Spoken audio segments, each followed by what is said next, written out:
The Peter Griffin iceberg is insane. From the theory that Peter is a deeply closeted gay guy, to the theory that the world of Family Guy actually ended when Peter predicted it in the second season. What'd I miss? As you can see, there's plenty of secrets surrounding Peter Griffin. It'd be rude to not make him his very own iceberg. So today, I'll be going on a deep dive through 7 different levels of those facts, secrets, and theories, all the way from stuff that's common knowledge to the stuff Peter wants no one to know. Starting with the tip of the iceberg and Peter's voice. It's probably one of the more famous theories around Peter Griffin, but if you didn't know, his voice was heavily inspired by the people Seth MacFarlane grew up around in New England. And are they all based on people, or you just... They come from various places. Peter, I knew 1,000 Peter Griffins. No self-editing mechanism. Everything's in here. It's coming out here with no gateway. It's a little bit more specific than that, though, because while Peter could be a sweeping generalization of the New England accent, he's actually based on a real person. All right. Here you go. You're welcome. Great to see you. Hey, catch them all. Batman. No, not that guy. This guy. This is Paul Timmons, and he's the real inspiration for the Peter Griffin we know and love. Paul was a security guard at the Rhode Island School of Design when Seth was there studying, and the two got on pretty great together. Anytime Seth would have a free period or just want to shoot the grease with someone, he'd head on over to Paul for some no-nonsense advice or some crazy story. I should also mention that Paul has lost a lot of weight over the years, but when Seth knew him, he was a heavier set guy. So again, even closer to being the real-life Peter Griffin. So when Seth got his big break, he had the perfect idea of who to base a character on, and considering I'm making this video and you're watching it, it was a pretty big success. The thought that Paul was Peter didn't really cross the mind of the security guard until he messaged a colleague of Seth's to ask outright. By all accounts, Paul was pretty happy with the inclusion in being something as big as Family Guy. He enjoys that random people come up and ask for selfies and the nice fame stuff that come along with it, but when ABC6 asked him what he thought of Peter as a character, he just said that while he could see the physical resemblance, the mental resemblance is way off the mark.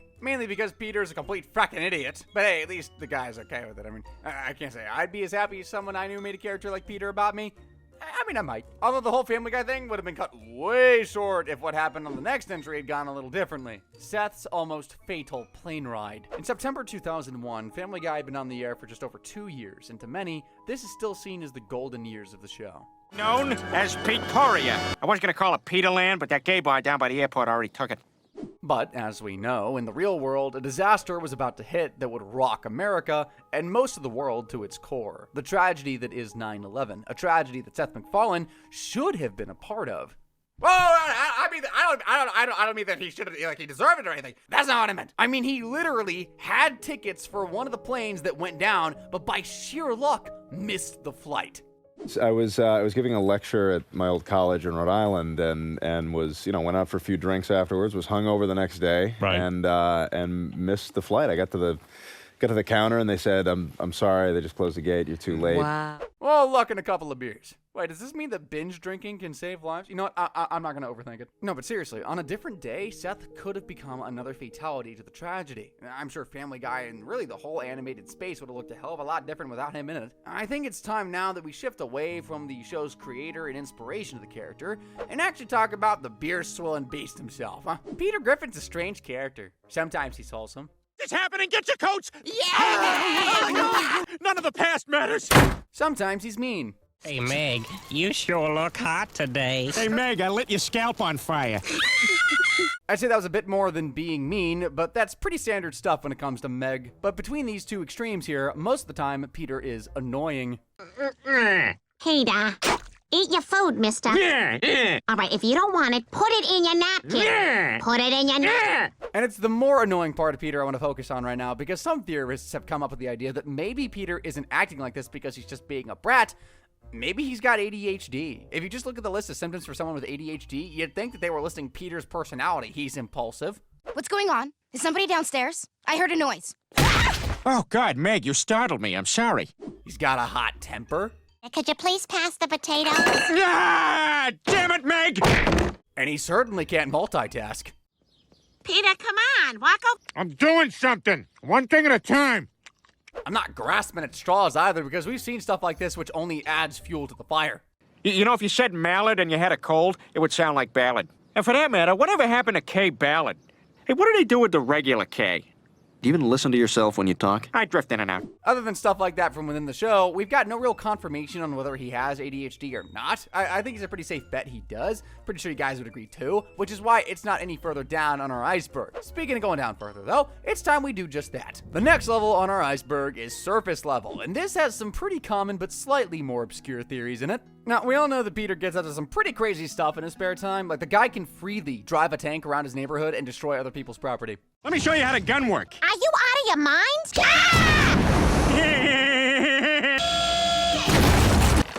No, no, no, no, no, no! How the hell does he get away with doing stuff like that? Well, one theory suggests that when Peter committed that insane welfare fraud back in the first season of the show, he bought Quahog. It all started after a night on the booze made Peter fall asleep on the job at the toy factory. Yeah, letting those things slip through and potentially hurting kids is a big no-no, and Mr. Weed has no choice but to fire him. You're fired! Oh, geez, for how long? Oh my God, you got fired? He's got no choice but to go on welfare, and my boy was certainly rolling in it. Wait, that's a comma, not a decimal. No, I haven't seen Peter all afternoon. Obviously, he didn't tell the truth, and thanks to that, he's managed to swindle $150,000 a month. Not bad. And back in 1999, that was a hell of a lot more, too. No, it's silly, but my husband thinks our family needs extra protection now that we're... Well, it does keep the Black Knight at bay. Having moat money is pretty sweet, but considering the size of Quahog, Peter would need like $9 billion or something crazy to buy it outright. So I think the people behind this theory were gunning for a more he paid people off sort of vibe, which makes sense, right? His family don't disown him for all the madness he does, he's not been arrested by the cops, and Cleveland's still his best buddy even after he destroys his house. And it's not like a one-time deal either.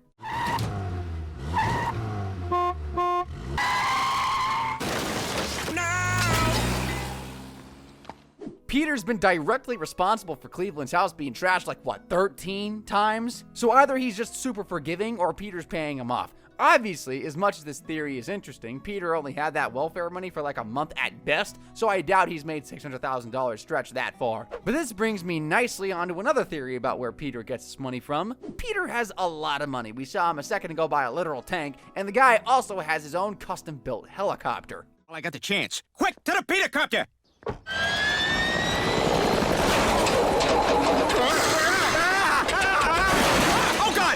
Sorry, had his own custom-built helicopter. That alone would cost him like $10 million. So where does he get all this cha-ching from? Wouldn't it be coincidental, say, if his father-in-law was a multi-billionaire? Wow, look at this place. I know billionaires literally have money to throw away, but Carter takes that to the extreme. In about an hour, I'm gonna piss away 20 grand. So we get it. Carter's got some serious cash burning in his pocket. But how much? Well, back in 2015, Forbes created a list of the wealthiest people in fiction, and Carter ranked 7th with $7.2 billion. You can safely assume that in the last decade, that number will have more or less doubled. Anyway, if you couldn't already tell, the other theory about where Peter gets all of his cash from is that Carter is the one funding his crazy lifestyle. Might sound strange if you know the character, because for the most part, Carter and Peter really don't see eye to eye. Think of this bronze statue. It's nice. It's early Etruscan. Oh, get out of here. No, seriously. Oh, that's great. But that's the whole reason why he bankrolls him. Think about it. Carter's old. He doesn't need all of this money when he dies. But he also doesn't want Lois to live the rest of her life with someone as crazy and careless as Peter. So, by giving him the money, there's a chance that Peter ends up killing himself. And if he doesn't, when Carter dies, he'll have no money to give Peter. So, it's a win-win. But let's be real here. He'd much rather Peter was just out of the picture entirely. He thinks of him like a literal fracking garbage.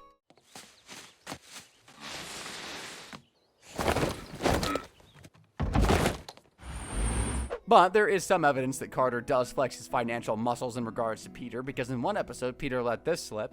The house that I pay for, that I semi-pay for with help from your parents, but I get to put the mortgage coupon in the mailbox? While I put a pretend mortgage coupon that not legal tender into the mailbox? While I put a pretend mortgage coupon that says not legal tender into Stewie's Sesame Street mailbox? See, so we know he does bankroll him, for the house in the mailbox anyway. Carter's plan might not even need to happen though, and that's where our next entry comes in. Because some fans think that Lois is already planning to leave Peter. Marriage is a pretty hard thing in general anyway. Around 42% of them end in divorce. That is a very sad statistic. Anyway, 42%, Peter Griffin's no exception. Hey, Lois, you want some beans with that, right? Ow! Damn it! Peter, what's wrong with you? Wait, Lois. Heck, just being married to the guy is ruining her health. You guys remember this? You ever stop and think? Nah, I just repress it. What's the worst that could happen? I'm a tumor. I'm a tumor. I'm a tumor. I'm a tumor. I'm a tumor. Oh, I'm a tumor. But Lois is no saint herself. She's cheated on Peter time and time again throughout their entire relationship, even with one of Peter's kids.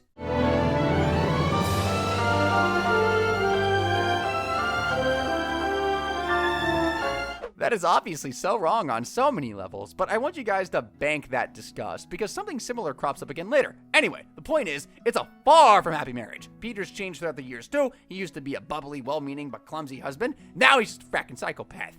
The fryer later. Lois, you look worse than that Rocky Dennis kid from Mask. Lois has changed throughout the years too. She's gone from a grounding, loving wife into an isolated, weird wine mom. She's not sleeping. Look how young I looked. This is exactly what the video was talking about. She's scrolling through old photos of herself. And the theory is that the Flanderization of Lois is actually her version of slowly becoming numb to the idea of her and Peter being married, withdrawing. Peter's pushed her away for longer than anyone can count. I guess she's sick of it. I'm home. I got groceries. Yeah, I was driving past there and we were out of some stuff, so I... Son of a... You listen to me. I've got one thing in this lifetime. You always say I never do anything around here. One thing! Yeah, I like saying that more than I like you doing things. There's even a time where they both agreed to get a divorce after an argument on a trip away. Well, the minute you say I don't, Oh, I am out that door. is that right? Well, what if I just said the hell with it? Go! Fine. But by the time they drive home, the anger between the pair cools down and they decide to stick it out together anyway.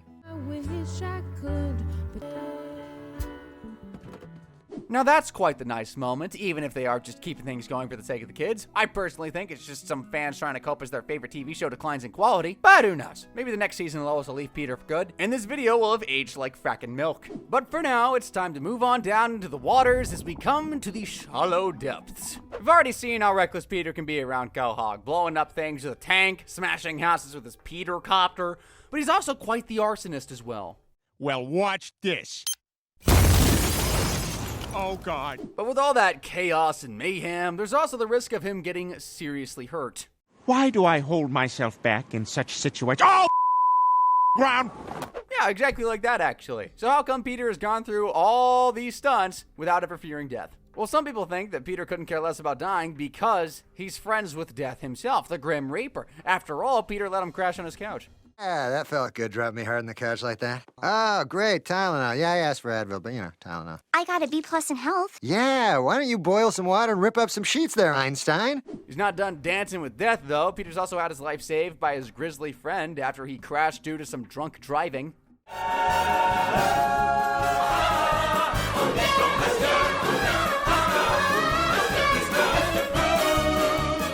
He shows Peter the error of his drunk ways and then puts him back in his body. Well, we're home. We can finally drink again. Peter, didn't you learn anything from this? Hey, I didn't say it'd work. Then there's death doing favors for Peter, like getting him a meeting with God. Well, will you take us to him? Look at your faces. Of course it's a dude. Come on, let's go. And then the pretty big favor of saving his entire marriage with his wife. Hey, Death, could you let me go back in time and be 18 again? No. Coming up next, women's professional. All right, you win. Let's go. If present-day Peter doesn't change his ways, he'll lose Lois for good, and death shows him what a world like that could look like. Lois, I'm gone for one night and you sleep with Quagmire? What the hell? Morning, Pete. Hope you and Molly can still join us for dinner tonight. What I do with my husband is none of your business. To avoid a future like that, Peter goes back to the past once again, rights his wrongs, making sure Lois is the woman for him. Will you be my wife, Lois Pewterschmidt? Yes, I will. Although Death is super frosty with him a lot of the time, Peter and him kind of become friends. I mean, how can you not be friends with the guy that literally saved your marriage? So you can sort of see why this theory has come to light. I think there's some better theories out there that better explain why Peter acts the way he does, and don't worry, we'll be covering those a little later. But for now, I wanted to look at a couple of Peter's secrets. I'm talking about Peter's secret kids that he had with and without Lois. I mean, we briefly talked about this earlier. First, there's Peter Griffin Jr., who sadly died after Peter tried shaking him to stop crying. And you better be responsible tonight. I don't want a repeat of the last time I left you alone with one of our children. It's just so horrible. I thought if I shook him enough, he'd stop crying. I'm sorry, Lois. No prison time for that, by the way. His habits don't really get better in the case of Dave either. Oh, who's Dave? Stewie's twin brother, of course. But hey, at least Peter's hands were clean on this one. I understand you've decided to name him Stewie. And one more to go. Oh, dear. Oh, no, did Dave not make it? Stewie just had to be the main man. Maybe he did us all a favor. I mean, could you imagine what another Stewie running around would be like? Well, you don't need to imagine, because there's another kid that Peter fathered, and he's all one you know. Bertram. I haven't seen you since our microscopic encounter. How the deuce did you get out of Peter's testicles? He donated sperm. And just in case you wondered if he is as destructive as Stewie, the answer is yeah.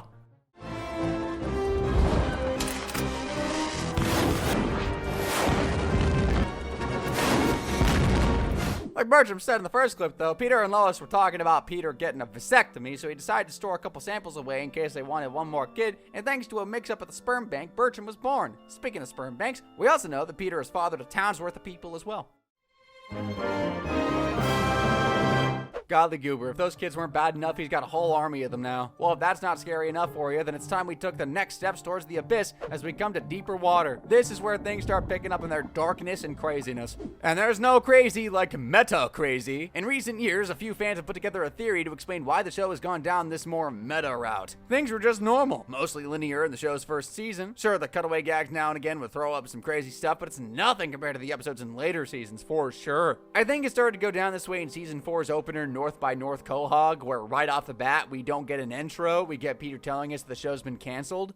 Everybody, I got bad news. We've been canceled. Peter, how could they do that? Oh, no. Well, unfortunately, Lois, there's just no more room on the schedule. The Fox has to make room for terrific shows like Dark Angel, Titus, Undeclared, Action, That 80s Show. He literally continues talking about shows for another 30 seconds after that. Then we've got the episode Whistle While Your Wife Works, where there's a normal intro, but it's a bit more self-aware.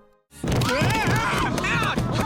it! Peter, are you all right? No, I think you should call somebody. Ma'am, are you all right? Notice the camera ops in the background. The fact Peter's talking like the main star who's mildly inconvenienced. From here on out, the show is littered with fourth wall breaks. From Quagmire getting annoyed at the guys using copyright-free TV speak. If we pass a McDaniels or a Burger Queen... Oh, that's right, we're on television. So frustrating. We all know what we're talking about. Oh, I'd love a flame-broiled bopper. To the show poking fun at itself for being heavily inspired by The Simpsons. I'm the guy who ruined, and I'm the guy who's gonna fix it. Guys, and now you have to help me fix it. I broke television. Yeah, looks like this is one we beat you to. And if that wasn't enough proof, there's also episodes like this one where Peter and the gang literally talk to the camera like they're stars doing media work or a documentary about the show they're making. Just trying to make it to the weekend so you can spend some time with the family. Isn't that the dream? Quite different when it started. Yeah, in the original pilot, I was actually the star. Sir, I'm afraid I've got some bad news. Well, it can't be any worse than what's in here. What they didn't know is that I've been privately doing jokes about the newspaper for years. Here in the props department, some sweaty guy is working on the Peter copter. You know, a lot of people don't realize SEAL Team 6 actually completed their mission in this puppy. Over here! I'm down here! It's a pretty plausible, fun theory for sure, and it's one of those you can't really disprove because there's more evidence for it than against. And hey, I promised you guys a little while ago that I'd look into a few theories that explains why Peter acts the way he does. I got a couple of classic ones coming up, the first of which, Peter's a god. Think about it, we've already seen him meet with death. Heck, he even became death at one point. There is no way Peter can do your job. We know that he's practically indestructible, too. Like, normally most people would go splat if a grand piano landed on them. Not Peter.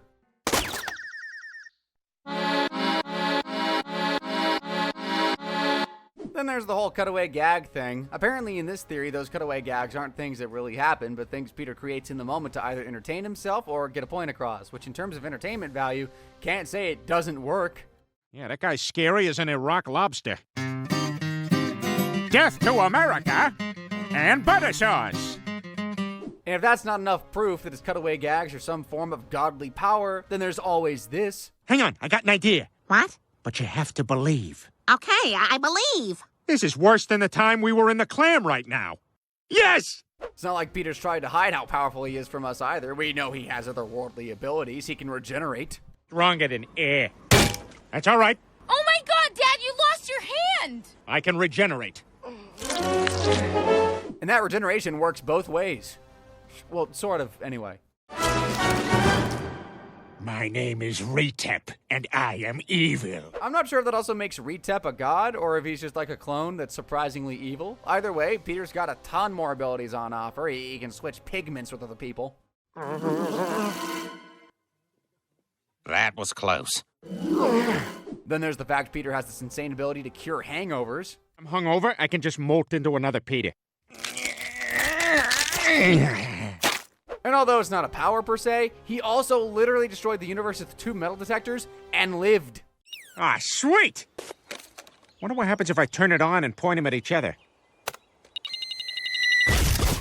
So yeah, Peter might as well be a god. There's different variations on this theory too. Like, some people think he's been trapped in the sandbox as some sort of cosmic punishment. Others see him as the god of chaos and discord. I can get behind this theory for sure. Peter Griffin is one of the strongest characters in all of fiction, but he's certainly not the smartest.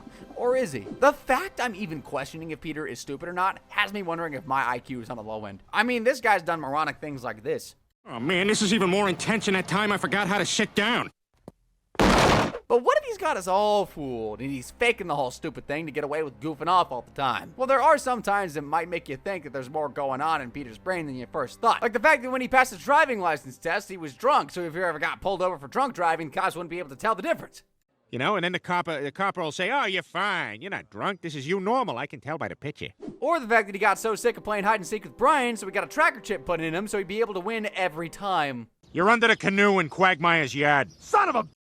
Then in season 12, we got a glimpse into a whole different sort of Peter. One where the sophistication and intelligence wasn't kept on the down low, and all he had to do was visit a museum and read a couple books. Trips. Oh, exemplary, Chris. One of them was Chris.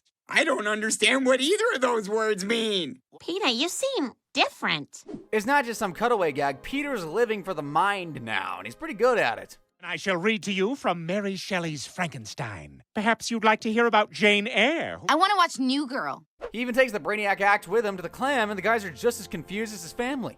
You know, an ancient tongue can be as titillating as a young one. Oh, I'm sorry, I'm learning Sanskrit. You're the who wrote that in the bathroom. Peter, what gives? Ever since you had all those business trips, you've been acting weird. Pity a man in familiar places who yet feels like a stranger. He pretended to be an idiot for so long. What's the harm in a couple of weeks as an intellectual? Well, his friends don't like him. His family aren't jazzed either. So I guess the question is, how does he go back to being an idiot?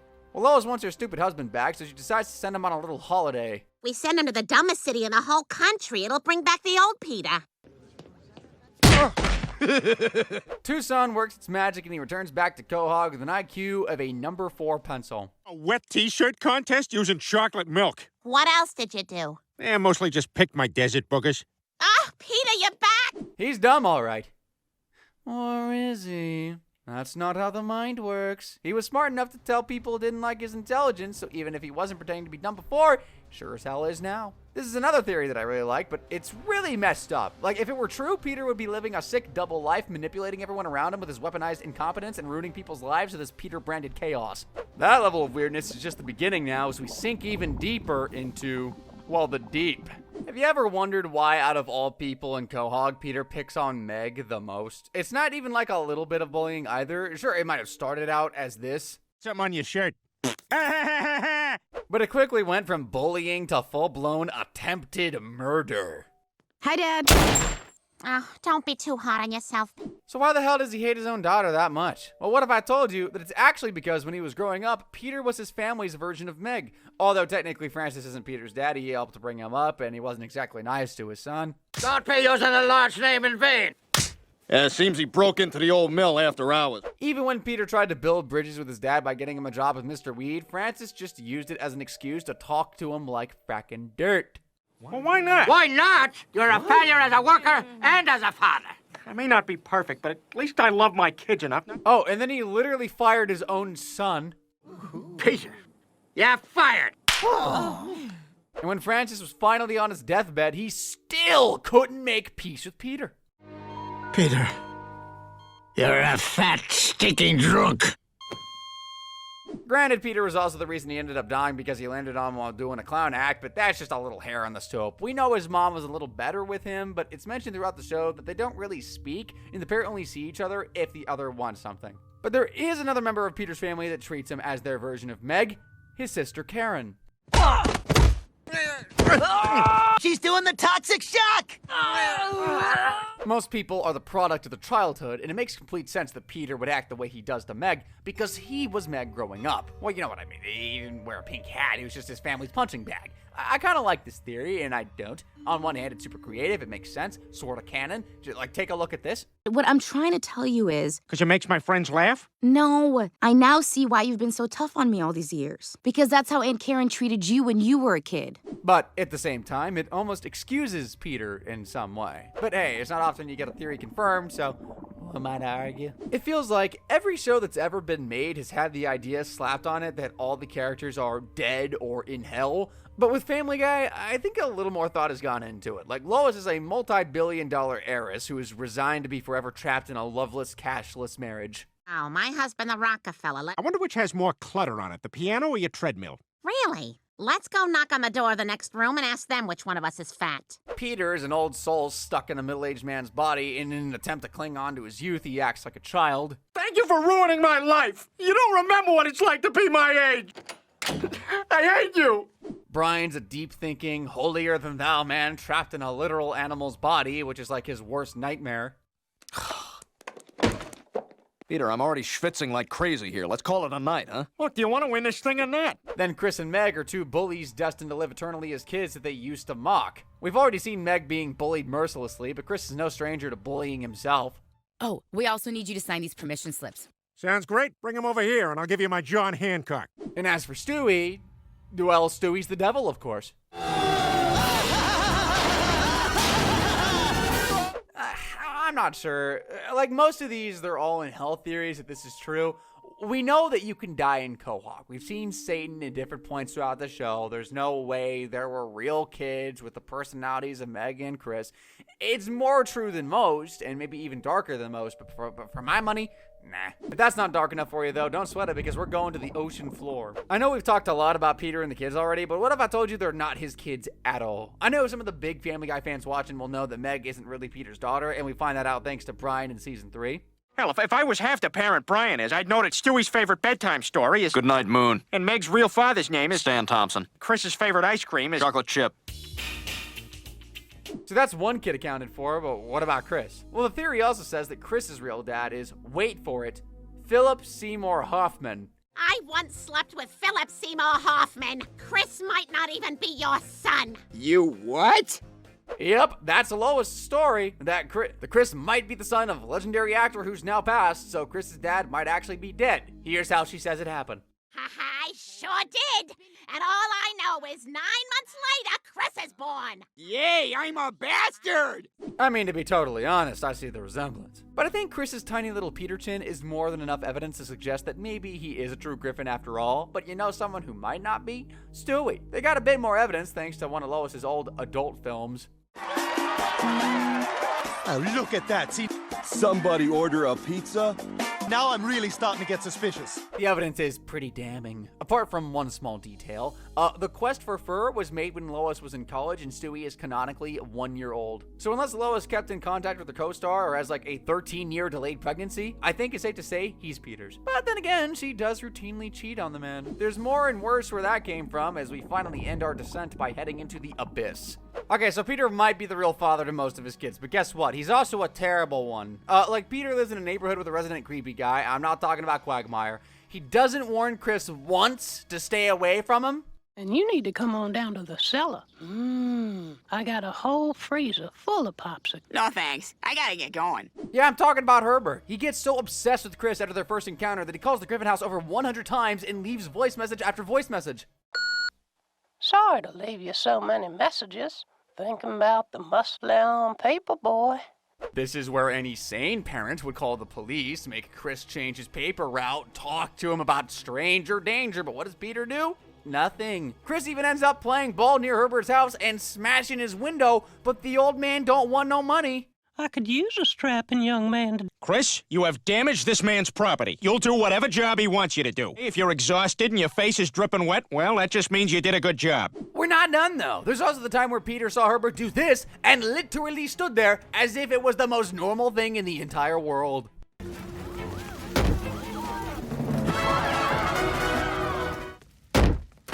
You know what? He's earned that. Then there's the time Peter invites the guy over to babysit the entire family. No offense, Mr. Herbert. I don't need you here. Well, no, but you're a 17-year-old girl, and I don't need you here. Now, if everything I've shown you so far wasn't enough, then there's the episode Crisscross, where Chris ends up going to live with Herbert after falling out with his parents. I'm not really tired yet. You'll be down soon enough. Good night, Mr. Herbert. Sweet dreams, Chris.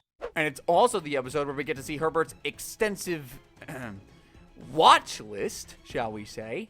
Nephew somersault compilation? Mikey's scoliosis exam? You want to explain to me how Sammy Popsicle comes before napping various? I know it's done for laughs, but that's one of the darkest scenes in the show. Especially when we know Peter knows what's happening to Chris. He sent his son to live with a predator, exposed his family to Herbert on multiple occasions, and just turned a blind eye to every time he's had a chance to stop it from happening. I think it's because Herbert was a World War II hero and he doesn't want to tarnish the legacy of one of Quahog's legends. But like, dude, that's no excuse. That's awful parenting. And now we turn to probably the most famous, most dark theory in the entire Family Guy iceberg, that Peter is actually just legitimately insane. I know you guys might be saying, tell me something I don't know. Really? We waited the entire video for this? But it's a bit deeper than what we see on the show. Apparently, the entire events of the show are happening inside Peter's brain as he slowly rots in an insane asylum. Why? Well, because he lost everything in the space of a couple of weeks. In this theory, Meg wasn't the ugly tomboy we know. She was a super attractive girl who turned heads in any room. Yeah, maybe a bit like that. Chris, on the other hand, sort of the same, mentally deficient, but this time that was due to a lack of oxygen at birth. Anyway, one night, Meg was taking Chris to a party but was drunk at the wheel, ended up killing both herself and Chris. The grief was too much to bear for Lois, so she killed herself, but at the time, she was also pregnant with Stewie. After losing his entire family, Peter lost it, going on a rampage and eventually ending up in that asylum I mentioned. Voices! Angry fish! How's he doing? Not good. Pinwheels in my head! So from then on out, the entirety of Family Guy has just been going on in his head. It also explains why most of his family are portrayed in the way they are. Like, obviously he hates on Meg constantly, although it was an accident. The fact that she stepped into a car drunk is what started the domino effect of him losing everything, so he takes it out on her in his mind. For Chris, it's kind of the same, just a sweet but slightly dim kid. For Lois, he clearly thinks about her lovingly, but there's also that underlying anger or tension between them that is his resentment for what she did. My dearest Lois, on her birthday, life has a way of changing things. What a journey we've had together. What were once two firm, impressive mountain peaks have become a barren, strip-mined. What were once pink and succulent rose petals now take the form of the shredded, raggedy... Peter, that's enough. Lois, you're still my reliable old plow horse who's there each day to pull the plow. Then you've got Stewie, who, as he probably had super high hopes for, so in his mind, Stewie's the little genius who can do whatever the hell he wants. It also explains why Stewie and the rest of the family are the same age, because it's all in Peter's head. It's a pretty batshit insane theory, and if it's true, it'll be the greatest rug pull of all time. But it's just a theory, channel, like the one popping up on your screen right about now. Thanks for watching.